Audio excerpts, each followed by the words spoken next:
Brothers and sisters, today the Khatira will be a very heavy and deep one. I ask your indulgence, but it is a topic that is, despite its sensitivity, needs to be raised.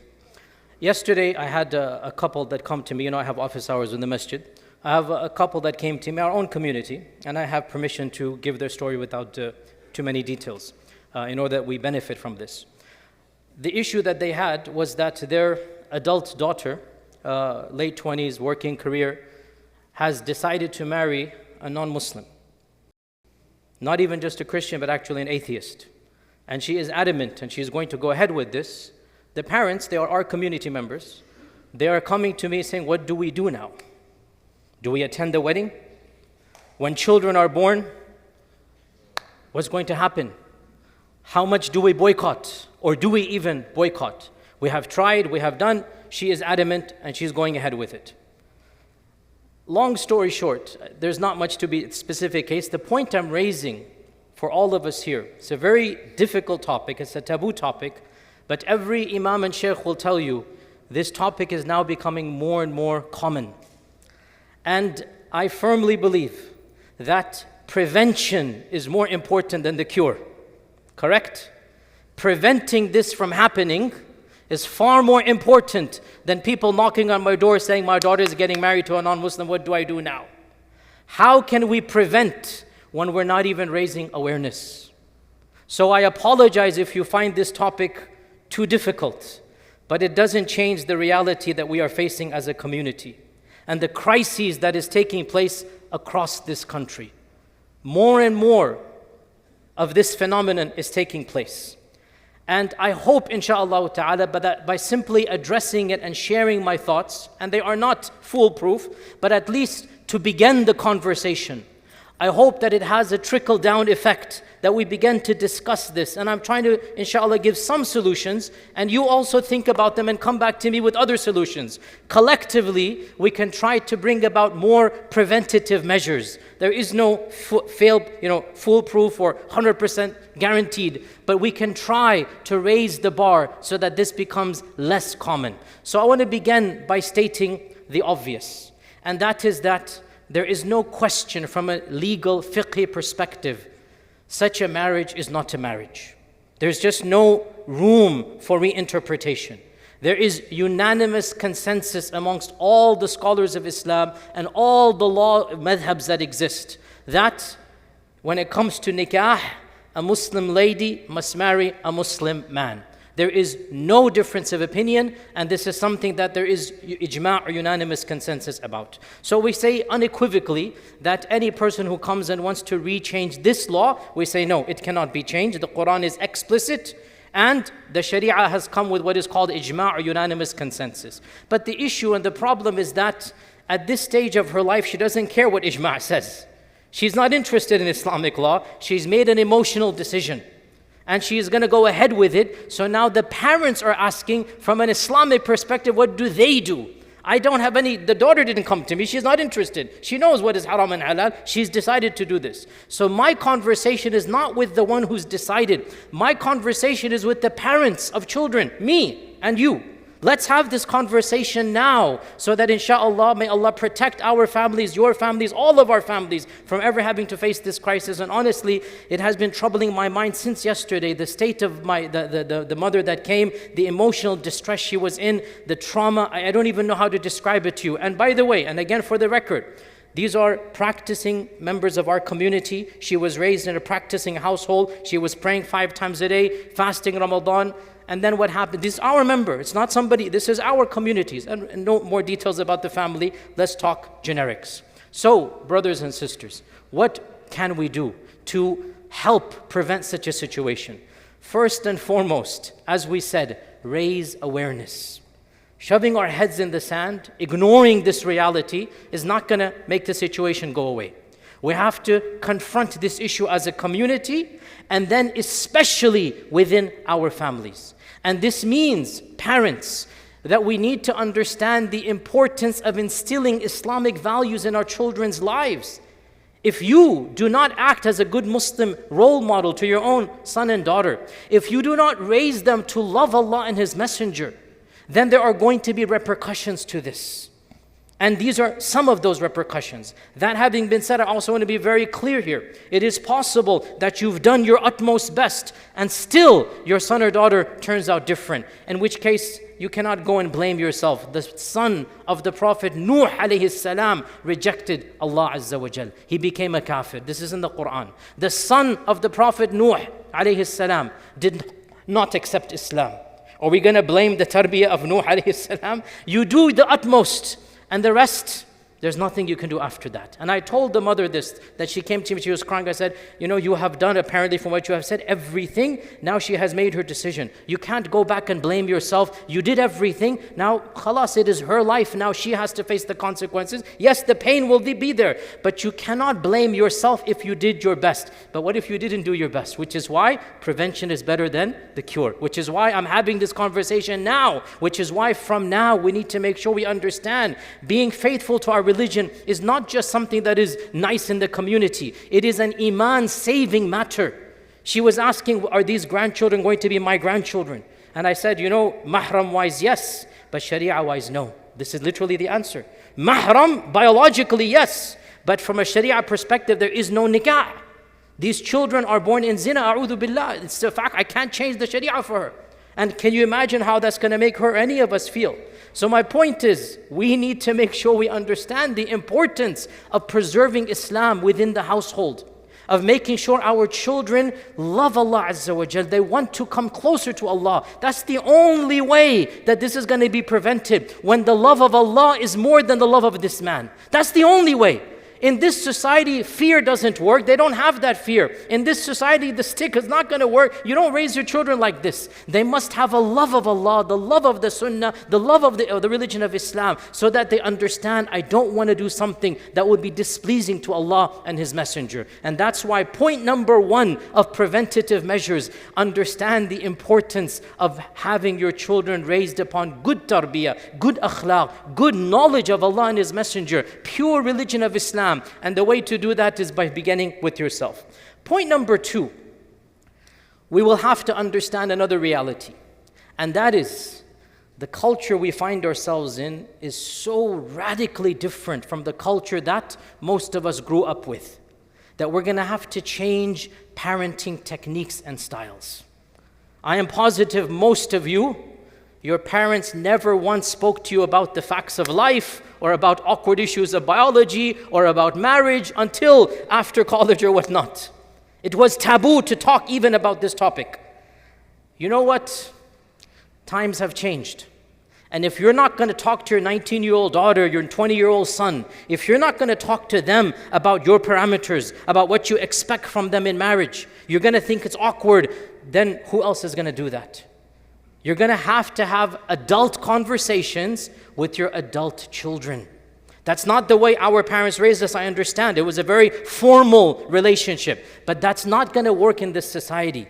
Your child has to trust you. And your child has to know that you are genuinely concerned and caring. And also that you are thinking about these issues. So be proactive. Engage in these conversations before the time arises. You have to put into them the values and be explicit. Your young son or daughter will eventually be a young man or woman. And you not talking about biology and reality is not going to change their feelings and their urges. So we have to be proactive and lay the foundations. Be clear with them. These are my expectations. Also, point number 3, and this is again, ideas. I could be right, could be wrong. I'm more than happy to engage with you. But it is my humble opinion. One of the ways we need to rethink through is to make nikah easier within our communities. We have raised the bar of nikah way too high. And if we're going to do this, then what is going to happen? Our young men might go astray here and there, and our young women are also going to go astray, each one in different ways. We have to make nikah easier. Maybe once upon a time, 30, 40, 50 years ago, we're going to have a long list of conditions. You must have this. SubhanAllah, what is better? That a young man and woman live in some poverty and halal, or that they go to haram? What is better? That they have a halal outlet for that which is normal. Again, I'm sorry to be so explicit, but you do understand the promiscuity around us. You do understand that majority of high school kids are engaging in premarital. This is the default. And our children are a part of that default. So if you're going to make the halal difficult, guess what? The haram is free and cheap and accessible and available everywhere. So I say to you bluntly, make the halal easier. Think proactively. Have conversations. And here, one of the tactics is very shari'i, very pure.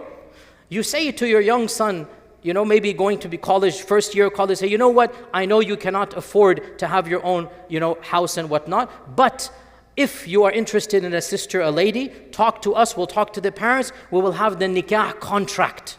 Just the contract. We call kitab, right? The nikah contract done. So that you can talk, you can spend some time together, but you're not living together. And the rukhsati, as we say in Urdu, or the actual consummation, you can wait till you're available and financially stable. But at least in this interim period, kitab should be done. Nikah formalized. Everybody knows these two have a nikah. Even if they're 20, 21, at least they have each other to comfort, to talk to go out on, restaurants or whatever. There are urges that are normal. If you're going to keep on blocking these urges, say no until you have a job, until you have a house. As I said, the haram is accessible. So another point, make the halal easier, which by the way is of the goals of the Sharia, isn't it not, right? That's why the Sharia encourages low mahar, by the way. That's why the Prophet encouraged that if a good person comes to you, make your son or daughter marry. Don't make it difficult. So we need to rethink through and revive the sunnah of having nikah. It doesn't mean they have to live together. It doesn't mean that they have an apartment or something, but at least make nikah accessible. Have frank conversations with your son or daughter. And another point, again, this is very awkward, but whatever point I'm on here, and that is that you cannot expect your son or daughter in this society to not have feelings when they are of that age. Again, times have changed. And by the way, it's not as if you didn't have feelings when you were 20. The only difference is that society, you didn't say anything to your mother or father. You just kept it within you. In this society, texting, phone, messages, they don't need your permission. They can contact each other directly. They don't need you.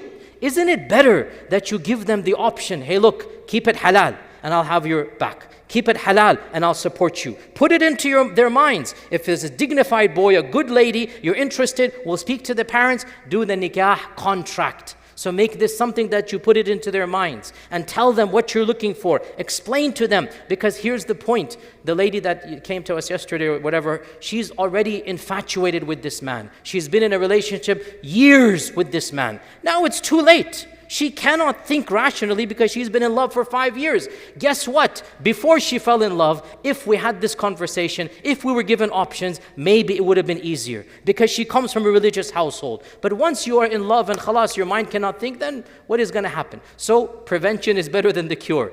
Give this option to our children. Another reality that we need to bring up, I forgot which point I'm on, but you can just add it on, is that understand harshness in this society, generally speaking, will be counterproductive. And this is a very difficult topic, but it is true. In this example, yesterday's example, let me just say, for example, suppose the parents were to say, we're not going to do anything, boycott this girl completely. Guess what? She will become a darling of the media. Society will embrace her. The in-laws, everybody, she's going to become a martyr that, her parents had nothing to do with her. At the same time, we cannot embrace her either completely. So there's going to be this awkward in the middle, right? That neither do we accept, but there's still some biological ties. My point is, you cannot use the harshness or strictness. What must be used is the gentleness. What must be used is the love of Allah and the Sharia, and also reality of life. Again, because I have these office hours, people call me. I had a call within COVID. It was 3-4 months ago, I forgot. And this is a story I told the lady yesterday to tell her daughter, and I'm telling all of you as well. This happened with me, i.e. the lady called me up. That she is now in her 40s, another lady. She's in her 40s, and she married a non-Muslim man. And she said at the time, I knew it was haram, but I thought, you know what, he's letting me be a Muslim, and khalas, I don't have a husband, this is better than, she thought better than nothing. So she got married. 20 years or whatever, 15 years have gone by. Now she hears my khutbah's lectures, she calls me up. And she's crying, she's saying, I have 3 kids now. My life is established with this man, but my conscience is killing me. I don't want to meet Allah Azza wa Jal having lived a whole life of sin. My children were conceived out of nikah. What do I do now? I said, what can I do to you now? You come to me after 15 years. But anyway, my point is, these types of stories, and I said to this lady yesterday, go tell your daughter, she's only thinking about today. She's not thinking about 10 years, 20 years, 30 years. Our young men and women need to be told bluntly the language that love is not permanent. It sounds very unromantic, very un-Hollywood, but it is a fact. The first time you fall in love, they need to hear it from people experienced, is not going to be your last time. You think it's your one and only. You think you're Romeo and Juliet. You think nobody can live without your loved one. In reality, you can and you will live after your first crush if life goes on. At that stage, you're so narrow-minded you don't understand. We need to tell our teenagers the reality of love. Marriage is more than just temporary feelings of love. Marriage is compatibility. I said to the lady yesterday, and I told her to tell her daughter, what are you going to do? He's letting you pray 5 times a day. Okay, fine. What are you going to do when your daughter wants to pray and you go to wake her up for Fajr? He's going to say, are you waking up my 13-year-old at 5 a.m.? No. When your daughter wants to fast, when your daughter wants to wear the hijab, will your husband allow that at that stage? You have to think 10, 15 years ahead. You cannot make an emotional decision just because you're in love with the man. Love does not last a lifetime the way that you feel it when you're in a new relationship. We need to be blunt about this false myth of love. Love in a real marriage is more than lust. It is more than infatuation, and it is based upon compatibility. And therefore, my next point, very politically awkward. The young kids are going to be very angry at me. But I need to say this. Arranged marriages did have a big benefit to them.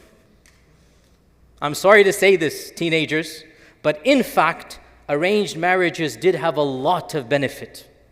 And so don't be averse to the idea. Parents, be proactive. If your son is 21 years old, he might not be having a job, but guess what? Biologically, he's a full man. Whether you want to admit it or not, he has desires. Nothing wrong with that. He wants to be married. He wants to have a wife. Guess what? Offer him, this is a good family. They have a good daughter. Are you interested?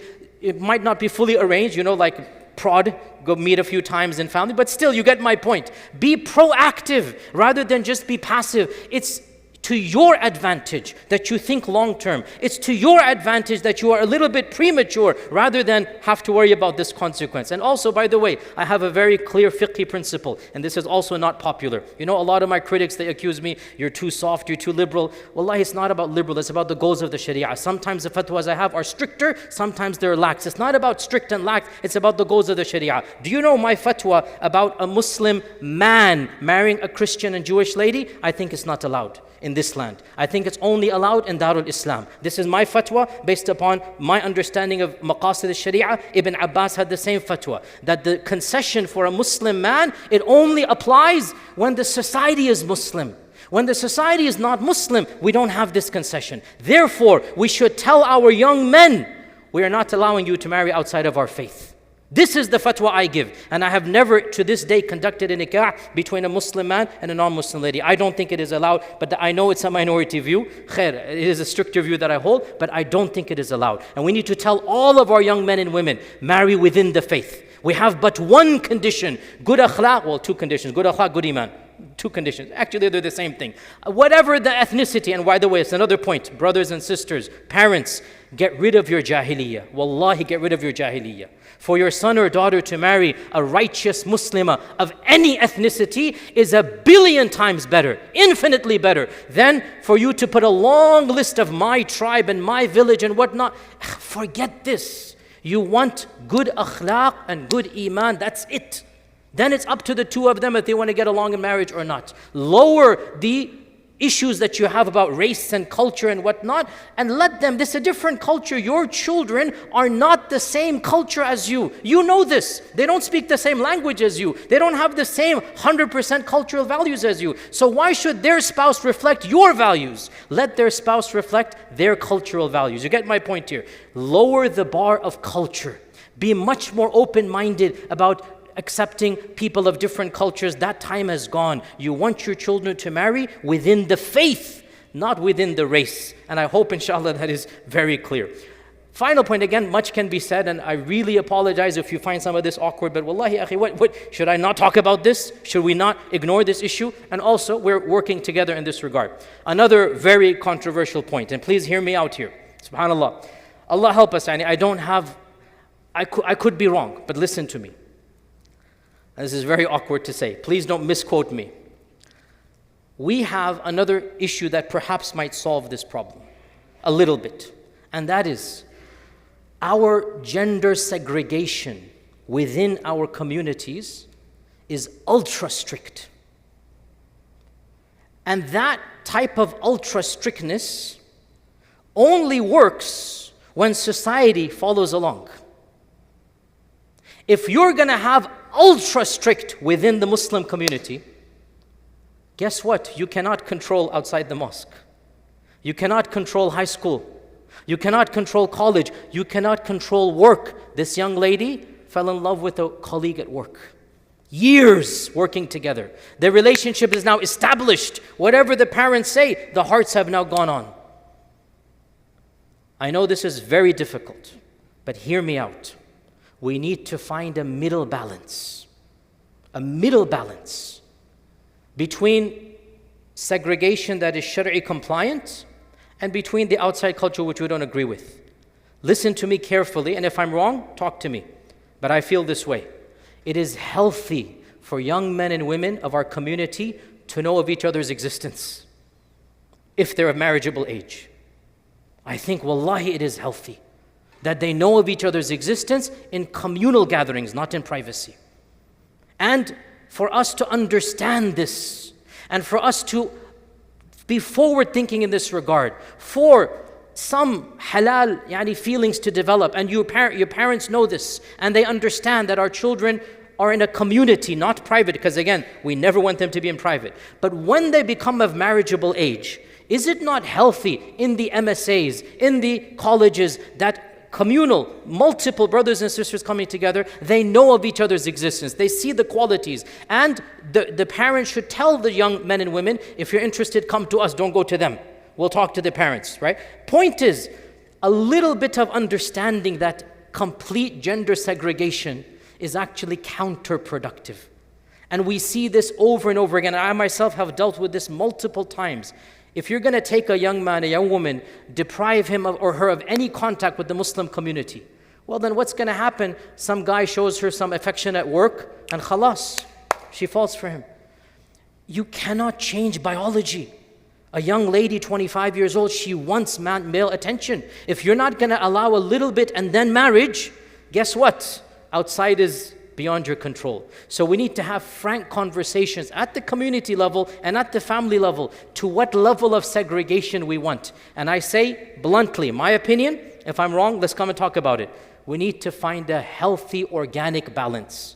It is good for marriage age. I'm not talking about 15-year-olds, marriage age, men and women. And marriage age means 19, 20, 21. That's when they're biologically capable to know of each other's existence, to see the qualities in public gatherings so that they know, oh, you know what, this sister's there, this brother's there, and then they talk to the parents. That can only happen if the parents have already had a conversation with them. That can only happen if you have an open conversation with your children that, hey, look, I know you're only 19, 20, but I want you to have a halal relationship. And I'm going to support you if you have a halal relationship. Bottom line, brothers and sisters, this is a crisis across the Western world, not just in America. And I have dealt with this many dozens of times personally. People are coming to me. I don't have 100% solutions. Frankly, nobody does. Nobody does. No matter what you do in the end of the day, something can happen. May Allah protect my family and your family. Allah protect all of our families. But we have to be preventive rather than worry about the cure and somebody coming to my office when the marriage is already decided and they're asking, can I attend the nikah or not? And I tell her it's not even a nikah. What are you going to do? And these are not, I don't have an answer to that. Can you attend or not? I told her, by the way, you should not attend. But for how long are you going to boycott your own daughter? And then the children are born. For how long are you going to boycott? You see, these are human factors. The Sharia doesn't tell you to boycott or not, but you cannot accept this as a nikah. Right? So my point is that we need to have frank, open conversations, awkward topics, but the only way we're going to, inshallah, raise the bar is to have these conversations, come back to me, have a communal event. And honestly, I'm thinking, inshallah, within this year or something, let's have an actual day-long seminar about crises of marriage and about how we can propose solutions. In the end, if anything I've said is correct, it is from Allah subhanahu wa ta'ala. If anything is incorrect, it is from myself and the whisperings of shaitan. May Allah subhanahu wa ta'ala protect my children and your children. May Allah azza wa jalla protect all of us from seeing such a day that our children are causing this type of grief to us. May Allah azza wa jalla cause them to live upon Islam and to have righteous spouses with iman. Jazakumullah khair. Assalamu alaikum wa rahmatullahi wa barakatuh. قد أفلح المؤمنون الذين هم في صلاتهم خاشعون والذين هم عن اللغو معرضون والذين هم للزكاة فاعلون والذين هم لفروجهم حافظون إلا على أزواجهم أو ما ملكت أيمانهم فإنهم غير ملومين.